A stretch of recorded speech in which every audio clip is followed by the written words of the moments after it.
We know what must be done. I feel like I've been talking about nothing else for the past few months now, but Vermintide is a really great video game. My game of the year, in fact, hence this little video. For one thing, Vermintide has made me care about teaming up with other humans again, when I thought those days were largely behind me.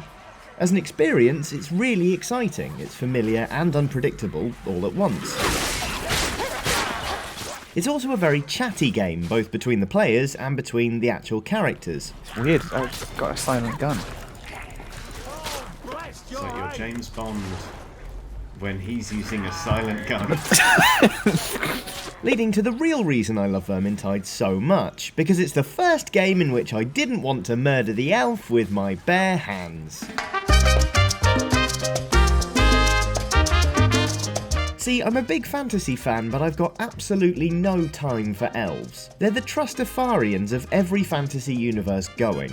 Gifted with immortality, superlative archery skills, and all manner of natural advantages, and they're the most insufferable douchebags you could ever have the misfortune of meeting. Your typical fantasy elf likes nothing more than to start telling you about elven culture, only to then inform you that you can't possibly comprehend its significance. On top of all this, you've got this sheen of self-indulgent melancholy because elves aren't as prevalent as they used to be and they can't get girlfriends or something. That or they're buggering off home because things are getting a bit much for them, like in Lord of the Rings. What I'm trying to say is elves manage to be absolute badasses and wet dish rags all at once. They're grossly arrogant and hugely self-pitying at the same time, which, frankly, is as impressive as it is irritating.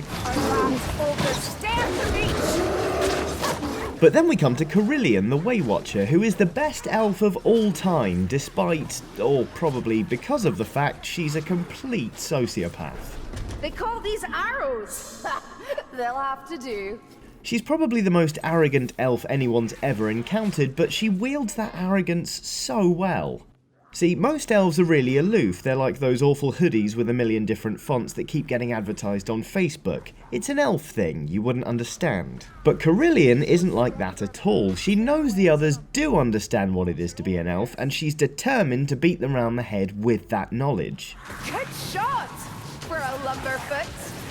When she's not declaring herself the most accomplished combatant among the group, she's mocking its members for not being immortal, calling them mayflies. They're in the middle of a skaven invasion and she's mocking others for having low life expectancy. Can we just take a second to appreciate how cruel that is? I could have killed them quicker.